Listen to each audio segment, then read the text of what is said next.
उत्तर प्रदेश के मुख्यमंत्री योगी आदित्यनाथ ने वीरांगना झांसी की धरती पर आज एक ऐतिहासिक दौरा किया। इस दौरान उन्होंने 1100 करोड़ रुपए की विभिन्न विकास परियोजनाओं का शुभारंभ किया।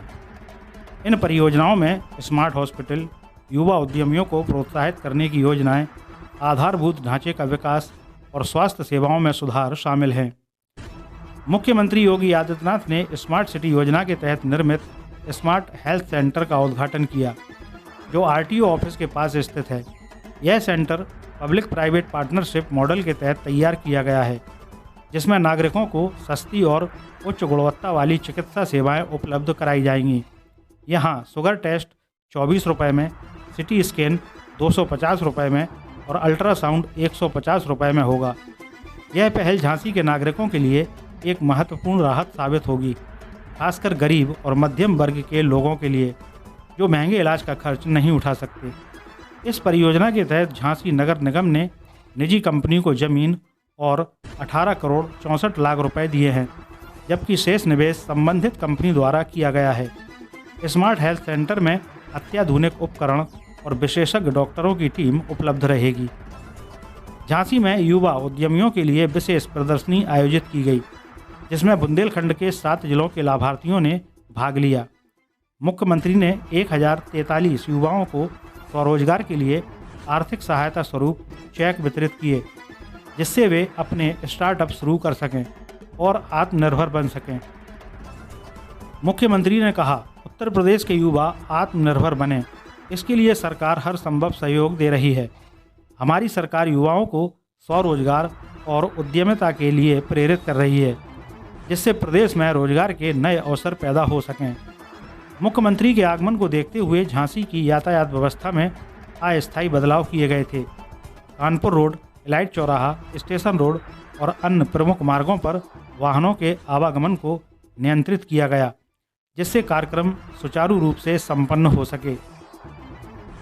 इसके अलावा मुख्यमंत्री ने शहर में नई सड़कों, जल निकासी, बिजली व्यवस्था और अन्य बुनियादी सुविधाओं के विस्तार से संबंधित परियोजनाओं का भी उद्घाटन किया।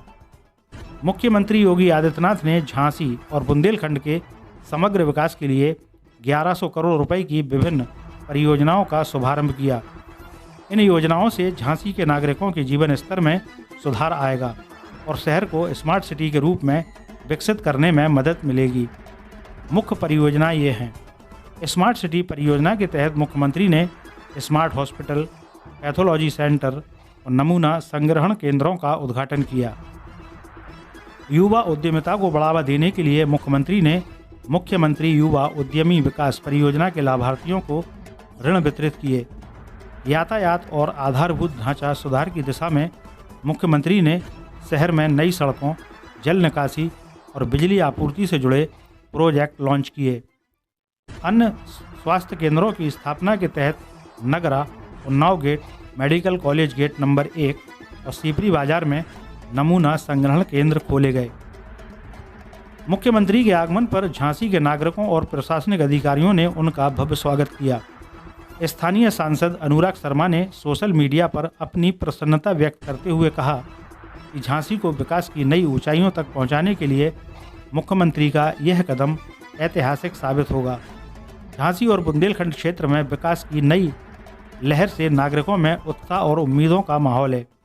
स्थानीय लोग उम्मीद कर रहे हैं कि इन परियोजनाओं से न केवल स्वास्थ्य सेवाओं में सुधार होगा, बल्कि क्षेत्र में रोजगार और आर्थिक विकास को भी बल मिलेगा।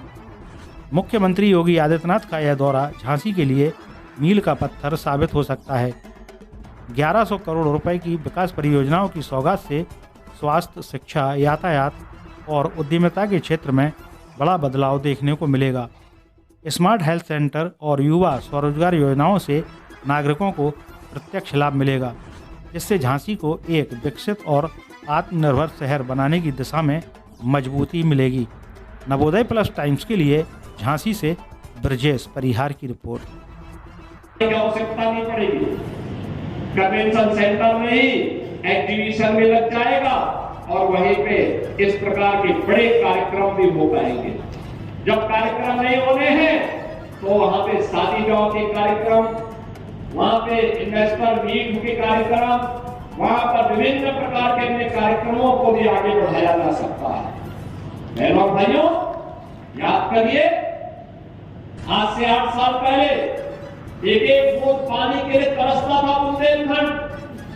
अब तो हर घर नल की योजना अपने अंतिम चरणों में चल रही है। बहुत शीघ्र बुंदेलखंड के हर घर में पेयजल की सुविधा हम लोग प्रदान करने वाले हैं।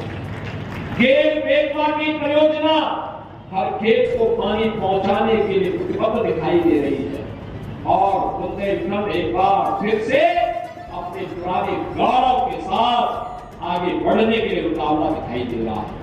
मैं तो आज आपके पास कहने के लिए आया कि बहनों और भाइयों, जिस माफिया राज से, जिस दंगाइयों से इस प्रदेश को और बुंदेलखंड को मुक्त किया गया है, उसको फिर से बुंदेलखंड में पैर रखने की जगह मत देना।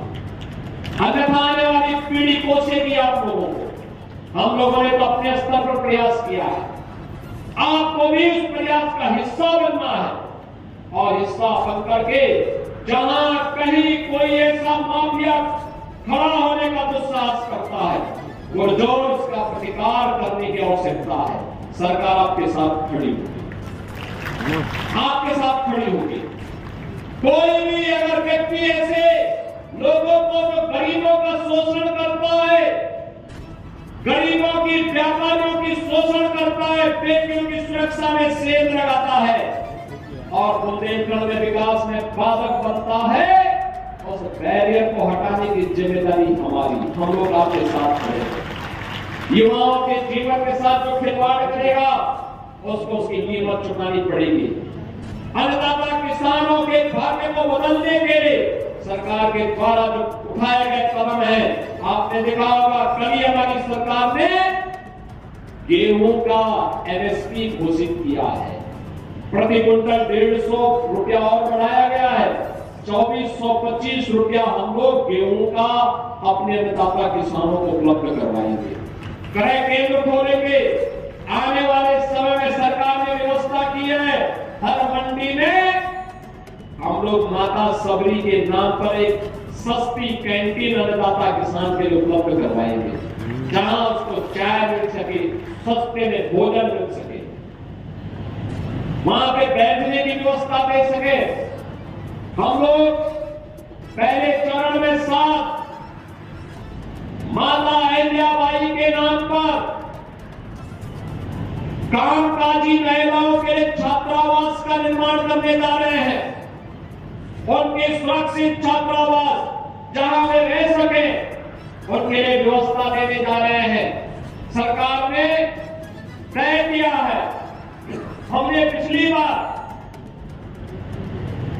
प्रदेश के अंदर जो लोग शासन की योजनाओं से वंचित थे, मुसर, भालू, कोट, चेरो, सहरिया, इन सभी जातियों को योजनाओं के लाभ से जोड़ने के बड़े कार्यक्रम को हम लोगों ने अपने साथ किया था।